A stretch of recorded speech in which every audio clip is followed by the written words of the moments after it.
Philadelphia. Kasih persaudaraan. Philadelphia. Puji Tuhan, kita akan belajar firman Tuhan. Ya, saya beri judul malam hari ini khotbah. Kita belajar firman Tuhan yaitu judulnya yaitu kekuatan ibadah. Kekuatan ibadah. Bagaimana menjadi orang percaya ya, ada kekuatan dalam ibadah. Ya, bukan sekadar menjalankan ibadah, tetapi ibadah itu menghasilkan sesuatu yang dapat mengubahkan. Ya, sehingga menjadi pribadi yang maksimal. Di hadapan Tuhan, berkenan kepada Tuhan dan menjadi berkat untuk sesama. Saya buka Alkitab dalam kisah perjanjian lama dan nanti juga kita belajar perjanjian baru. Ya, dari profil yang pertama yaitu Daniel. Bagaimana Daniel, ya, anak muda ketika itu, berapa kali pergantian kepemimpinan Daniel tetap melayani Tuhan di bidang pemerintahan. Artinya Daniel tetap beraktivitas seperti biasa dan menjadi berkat dimanapun Tuhan tempatkan dia. Pada saat itu kisahnya bangsa Israel adalah orang-orang buangan. Mari kita akan belajar firman Tuhan. Saya baca Alkitab dalam Daniel pasal 6 ayat pertama sampai yang ke-28. Kita persiapkan Alkitab kita Bapak Ibu yang diberkati Tuhan. Saya baca dengan cepat kisah ini. Cerita tentang Daniel. Daniel pasal 6 ayat pertama sampai ayat yang ke-29 sebenarnya. Tapi kita akan singkat. Saya baca dengan cepat Bapak Ibu yang diberkati Tuhan. Ya, saya baca ayat yang kelima saja. Kemudian para pejabat tinggi dan wakil raja itu mencari alasan dakwaan terhadap Daniel dalam hal pemerintahan, tetapi mereka tidak mendapat alasan apapun atau sesuatu kesalahan sebab ia setia dan tidak ada didapati sesuatu kelalaian atau sesuatu kesalahan padanya. Maka berkatalah orang-orang itu, kita tidak akan mendapatkan suatu alasan dakwaan terhadap Daniel kecuali dalam hal ibadahnya kepada Allahnya. Kemudian bergegas-gegaslah para pejabat tinggi dan wakil raja itu menghadap raja serta berkata kepadanya, ya Raja Darius, kekalah hidup tuanku. Ya. Pada ayat yang ke 11 saya baca bahwa Daniel menjadi orang penting dan mempunyai reputasi yang baik. Daniel menjadi berkat, namun ada yang tidak senang, yaitu orang-orang sekitarnya. Sehingga mereka mencari cara bagaimana mencari celah bagaimana supaya Daniel dapat gagal untuk terus beraktivitas menjadi berkat.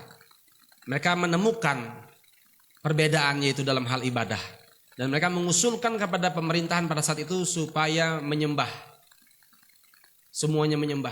Dan inilah ujian Daniel sebagai anak Tuhan di tengah-tengah dunia ini. Kita akan baca ayat yang ke-10. Sebab itu Raja Darius membuat surat perintah dengan larangan itu. Demi didengar Daniel bahwa surat perintah itu telah dibuat. Pergilah ia ke rumahnya. Dalam kamar atasnya ada tingkap-tingkap yang terbuka ke arah Yerusalem. 3 kali sehari ia berlutut, berdoa, serta memuji Allahnya seperti yang biasa dilakukannya.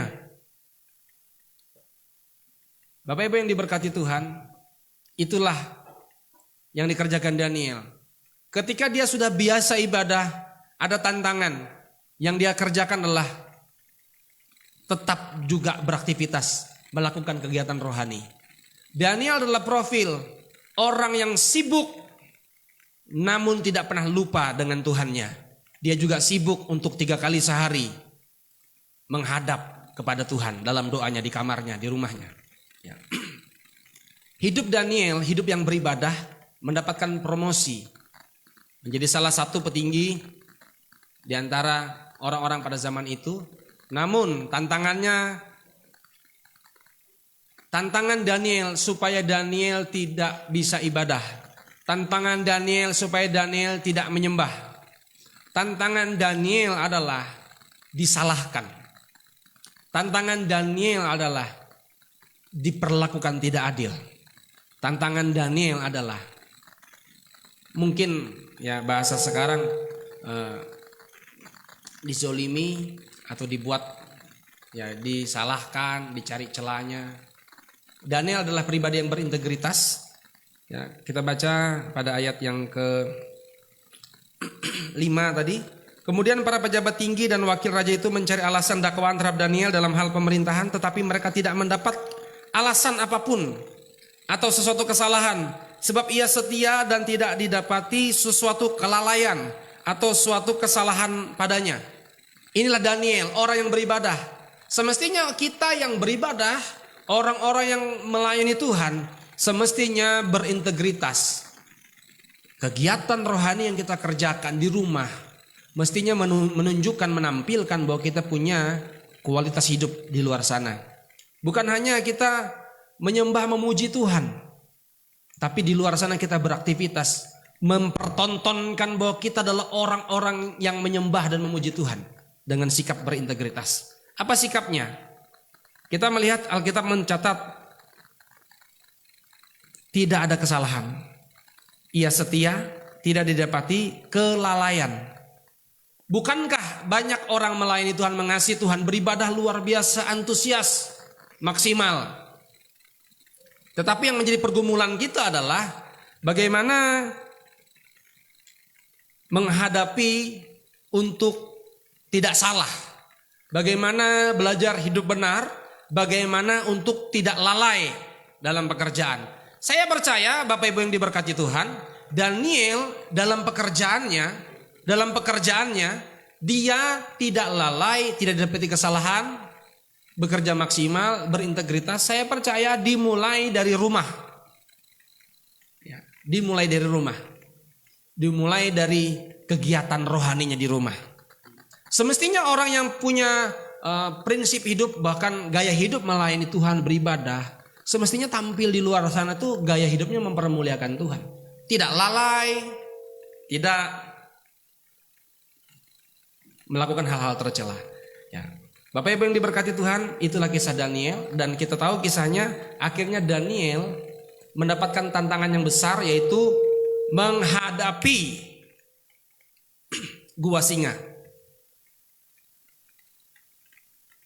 Ketika Daniel mendengar perintah yang tidak menyembah akan mendapatkan penghukuman, yaitu gua singa, Daniel tetap berdoa. Bagaimana saat kita ibadah, tekun ibadah, ada tantangan, maju atau mundur? Ini tantangan kita, tantangan saya, tantangan kita bersama. Karena itu kita perlu kuat. Saya percaya Daniel kuat. Karena apa dia kuat menghadapinya? Karena dia sudah membangun hubungannya dengan Tuhan secara pribadi. Ayat menuliskan, ya, di ayat 11, demi didengar Daniel bahwa surat perintah itu telah dibuat, pergilah ia ke rumahnya, dalam kamar di atasnya. Kamar atasnya ada tingkap-tingkap yang terbuka ke arah Yerusalem. 3 kali sehari ia berlutut, berdoa serta memuji Allahnya seperti yang biasa dilakukannya. Semestinya ibadah itu sudah menjadi hal yang biasa kita lakukan. Tetapi bukan karena kita biasa beribadah sehingga tidak ada lagi rasa hormat, takut kepada Tuhan. Karena biasa saja kita ibadah. Akhirnya ibadah di rumah juga ya biasa saja, tidak dengan takut dan hormat. Daniel, kalau kita baca ayat yang pertama, saya baca ayat pertama. Darius orang Media menerima pemerintahan ketika ia berumur 62 tahun. Lalu berkenanlah Darius mengangkat 120 wakil-wakil raja atas kerajaan. Mereka akan ditempatkan di seluruh kerajaan. Membawahi mereka diangkat pula 3 pejabat tinggi. Dan Daniel adalah salah satu dari ketiga orang itu. Kepada merekalah para wakil-wakil raja harus memberi pertanggung jawab supaya raja jangan dirugikan. Ayat 4 Bapak Ibu boleh dibaca di rumah bersama-sama. Ayat 4 kita baca dengan bersuara 1, 2, 3. Maka Daniel ini melebihi para pejabat tinggi dan para wakil raja itu karena ia mempunyai roh yang luar biasa dan raja bermaksud untuk menempatkannya atas seluruh kerajaannya. Roh yang luar biasa didapati dari dia sudah punya kegiatan aktivitas rohani di rumah. Dia sudah biasa kerjakan. Semestinya anak-anak Tuhan, orang-orang percaya kepada Yesus menampilkan sikap hidup yang luar biasa. Saya percaya orang Kristen, orang yang diberkati Tuhan. Amin. Kalau kita sudah diberkati, jangan lupa untuk jadi berkat di luar sana. Amin. Jangan lupa tugas panggilan kita. Kita sebagai orang-orang yang sudah diberkati. Karena kita sudah diberkati, mental kita bukan mental mengeluh, tapi mental bersyukur. Amin. Amin. Kita orang-orang yang biasa ibadah, tapi kadangkala ada status-status yang galau, status-status yang lemah. Ya. Semestinya kalau ada pergumulan permasalahan lebih baik kita ceritakan kepada Yesus Kristus saja Tuhan kita. Karena dia yang sangat mengerti dan peduli. Karena dia yang menjadikan kita. Ya, Bapak Ibu diberkati Tuhan, itulah kisah Daniel. Dan akhir kisah Daniel ini, Daniel lepas dari mulut singa. Akhirnya Raja Darius mengakui Allahnya Daniel Allah yang luar biasa. Amin. Tidak bercela, berintegritas, tidak lalai dalam pekerjaan. Saya percaya karena terbiasa dari rumah. Ya. Kalau kita disalahkan, dicari-cari salah, wajar kalau kita lalai, bikin kesalahan. Ya. Kalau kita berintegritas beribadah, kita dicari salahnya, diperlakukan tidak adil. Itu adalah ujian buat kita. Semakin kita mantap, semakin ada tantangan pergumulan berdoa pada Tuhan. Yesus Kristus dalam perjanjian baru juga pernah mengajarkan kepada murid-muridnya, yaitu doa Bapa kami. Bapak Ibu tahu semua kisah doa Bapa kami. Doa Bapa kami semestinya yang paling tepat kontekstualnya, yaitu teks ayat itu di Matius pasal 6. Doa Bapa kami disampaikan di kamar rumah. Tutup pintu, berdoalah kepada Bapamu, maka dia akan mengetahui. Dan doa Bapa kami itulah doa yang harus dikerjakan setiap hari. Kita tahu semua, berikanlah kami pada hari ini makanan kami yang secukupnya. Ya, Bapak Ibu yang diberkati Tuhan, Yesus Kristus ingin kita membangun hubungan setiap hari dengan Tuhan, dengan Bapa di sorga, setiap hari. Sama-sama katakan setiap hari. Sama-sama katakan setiap hari. Saya bangun hubungan dengan Bapa. Puji Tuhan. Kita akan buka Alkitab kita dalam 2 Timotius pasal 3. 2 Timotius pasal 3 mengisahkan bagaimana Rasul Paulus memberi penguatan kepada Timotius, anak rohaninya, binaan rohaninya, anak muda. Orang tua, Paulus memberi wejangan kepada Timotius, memberi pesan-pesan khusus kepada Timotius untuk terus mengasihi Tuhan walaupun ada tantangan. Bapak Ibu bisa buka Alkitab bersama-sama, Alkitab pribadi kita. 2 Timotius pasal 3 ayat pertama sampai ayat yang ke-9.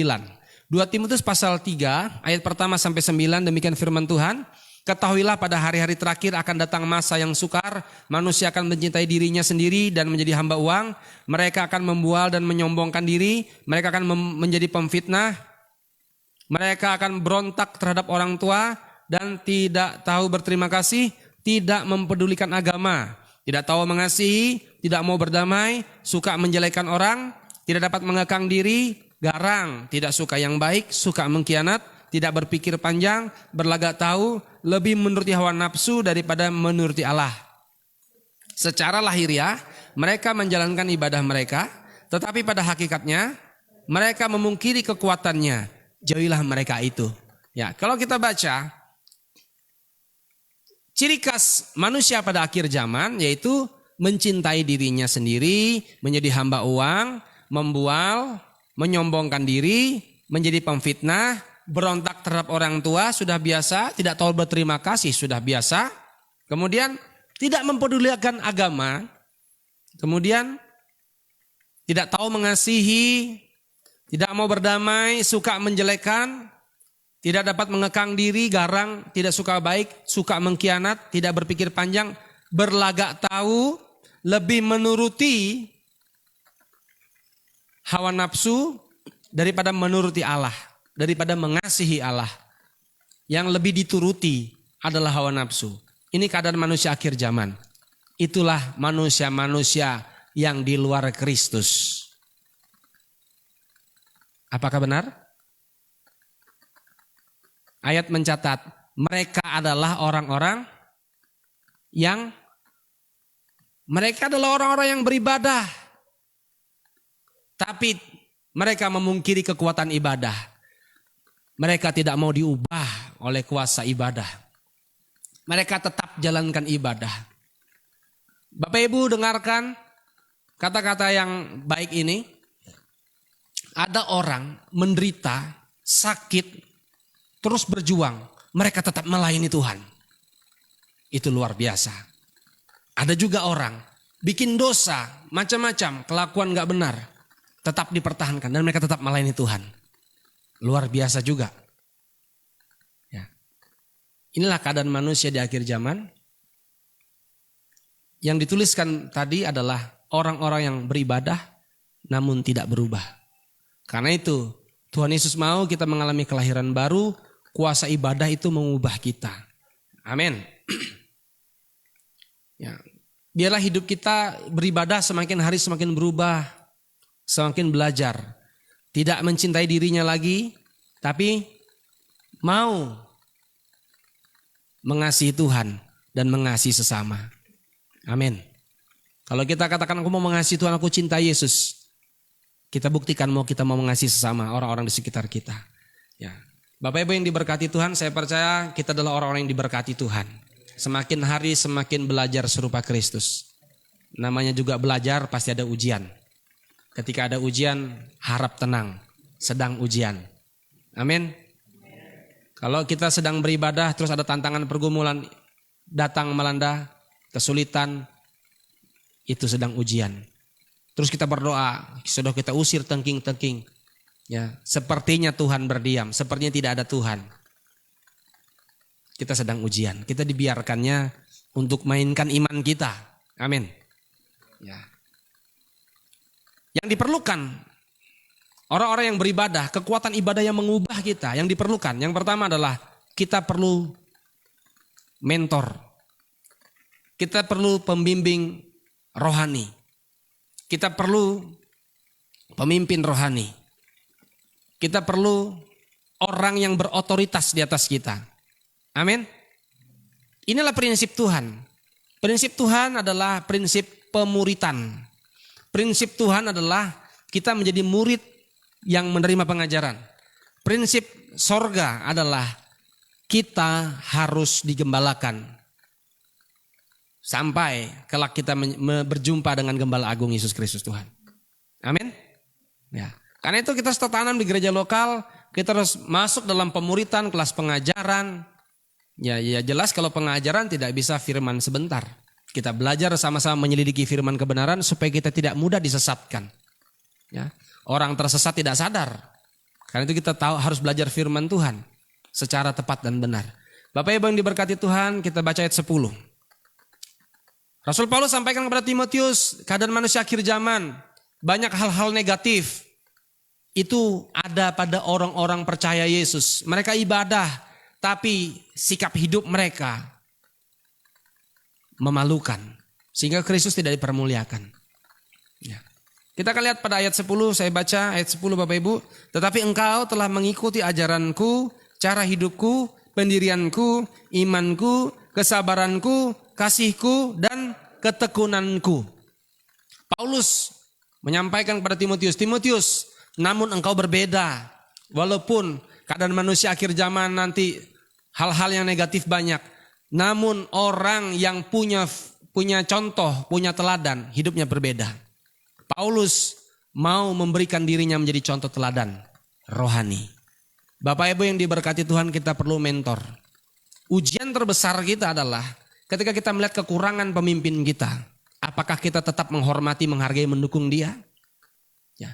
Bapak Ibu yang diberkati Tuhan, kita perlu mentor. Kita perlu teladan. Saya mengimani Bapak Ibu, aminnya keras. Saya dengar dari sini. Ya.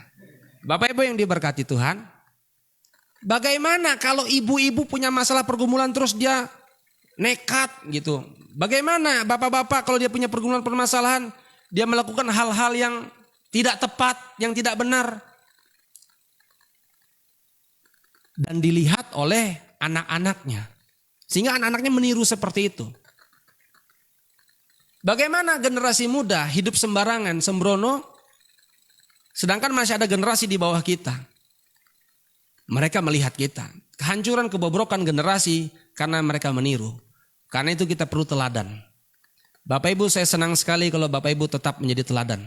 Bapak-bapak, suami-suami, ibu-ibu, dalam berkata-kata, bersikap, ambil keputusan, bagaimana menghadapi segala satu tantangan pergumulan. Ya. Kita sedang dilihat oleh generasi di bawah kita. Dan dunia sedang mencari figur itu. Hidup kita adalah diwarnai dan mewarnai. Biarlah kita anak-anak terang. Biarlah kita anak-anak Tuhan menerangi kegelapan di sekitar kita. Amin. Memang sepantasnya orang tua jadi teladan untuk anak-anaknya. Tapi juga tidak masalah bagaimana anak-anak juga bisa jadi teladan untuk orang tuanya. Bapak Ibu bukan bicara masalah umur, tapi bicara tentang kedewasaan. Pemantapan rohani kita belajar dari firman Tuhan. Karena itu pemimpin rohani perlu didoakan. Karena itu orang tua perlu didoakan. Amin. Karena itu anak-anak generasi muda perlu didoakan. Supaya sama-sama menjadi teladan. Menjadi berkat untuk banyak orang. Itulah yang membuat kita berbeda. Kita beribadah, kita belajar berlomba-lomba untuk menjadi teladan. Ketika saya beribadah, saya mau fokus ibadah. Sampai orang tiru gaya saya ibadah. Ketika saya mau ibadah, saya mau hidup benar, hidup kudus, saya mau mengasihi Tuhan. Sampai orang lain terinspirasi untuk mengasihi Tuhan. Amin. Biar hidup kita jadi kesaksian, jadi berkat untuk banyak orang. Yang kedua, kekuatan ibadah yang pertama kita perlu mentor, pembimbing rohani. Gembala atau kakak rohani atau orang tua rohani. Kita perlu itu. Ya, saya katakan ketika ada ujian terbesar kita mau tetap mendampingi mereka. Dan itu ujian buat kita. Bagaimana sikap kita tertunduk hormat pada otoritas. Yang kedua, bagaimana kekuatan ibadah itu mengubah kita. Kekuatan ibadah kita, ujian iman kita, kualitas kita akan terlihat. Kualitas iman kita akan terlihat ketika kita beribadah sungguh-sungguh. Ada pergumulan tantangan. Yaitu melewati ujian. Ayat 11 dan 12 menuliskan. Mari kita baca bersama-sama Bapak Ibu. 2 Timotius pasal 3 ayat yang ke-11 dan 12. 1, 2, 3. Engkau telah ikut menderita penganiayaan dan sengsara seperti yang telah kuderita di Antioquia dan di Iconium dan di Listra. Semua penganiayaan itu kuderita dan Tuhan telah melepaskan aku daripadanya. Memang setiap orang yang mau hidup beribadah di dalam Kristus Yesus akan menderita aniaya.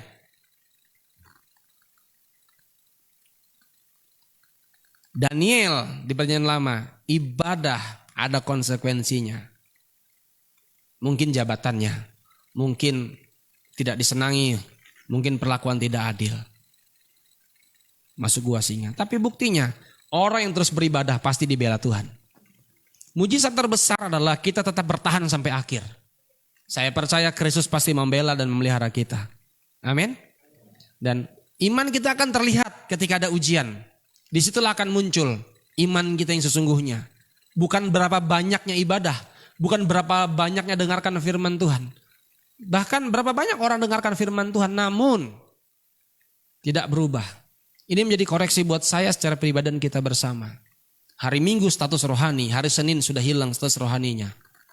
Dan hari Sabtu pengampunan dosa, hari Minggu hidup benar lagi. Ya. Bapak Ibu diberkati Tuhan. Kita mau setiap hari kita Tuhan hadir. Amin. Ya. Ujian. Kemurnian iman kita, ibadah. Ibadah menderita. Apa menderitanya? Biasa saja kita ibadah, fokus, ambil waktu yang terbaik untuk Tuhan. Ya, belum menderita parah dibanding dengan kekristenan pada mula-mula. Kesulitan-kesulitan di daerah-daerah lain. Marilah kita belajar punya mental yang kuat, iman yang teguh, mental yang tangguh untuk terus beribadah kepada Tuhan. Amin. Keputusan Daniel tetap beribadah. Keputusan Timotius tetap ibadah. Timotius tahu ada penderitaan-penderitaan ketika pelayanan. Dan dia tahu Paulus menderita. ketika dia pelayanan. Tapi Timotius tetap ikuti ajaranku, teladanku, imanku, ketekunanku, kesetiaanku, kata Paulus. Ketika kita mengalami tekanan, ujian, kesulitan, pergumulan, tetaplah untuk setia, tetaplah untuk berintegritas. Karena ada orang-orang di sekitar kita yang melihat kita dan mereka terinspirasi dan mereka diberkati oleh hidup kita yang tetap mempermuliakan Tuhan. Amin. Bapak Ibu, jangan kendor, jangan lemah, tetap bersemangat ikut Tuhan. Yang ketiga, kuasa ibadah kita dapatkan, kita perlu firman Tuhan. Yang pertama kita perlu mentor, perlu gembala, kita perlu ujian iman. Yang ketiga kita perlu firman Tuhan. Kita baca bersama-sama Alkitab kita pada ayat yang ke-14 sampai yang ke-17. Kita baca bersama-sama ayat 14, 1, 2, 3. Tetapi hendaklah engkau tetap berpegang pada kebenaran yang telah engkau terima dan engkau yakini dengan selalu mengingat orang yang telah mengajarkannya kepadamu. Ingatlah juga bahwa dari kecil engkau sudah mengenal kitab suci yang dapat memberi hikmat kepadamu dan menuntun engkau kepada keselamatan oleh iman kepada Kristus Yesus. Segala tulisan yang diilhamkan Allah memang bermanfaat untuk mengajar, untuk menyatakan kesalahan, untuk memperbaiki kelakuan, dan untuk mendidik orang dalam kebenaran. Dengan demikian, manusia kepunyaan Allah diperlengkapi untuk setiap perbuatan baik. Perbuatan baik kita hasil dari kita belajar firman Tuhan. Amin. Puji Tuhan. Kuasa ibadah mengubah kita. Perbuatan kita berbeda. Mari bersama-sama, kita bukan golongan-golongan orang yang di akhir zaman ibadah namun tidak berubah. Kita ibadah semakin hari semakin berubah. Amin. Berubah semakin serupa dengan Kristus. Dalam kasihnya, dalam kelemah lembutannya, dalam pengampunannya, dalam kesetiaannya, dalam pengorbanannya, dalam tanggung jawabnya. Tuhan sayang kepada kita. Tuhan memberkati kita. Jemaat.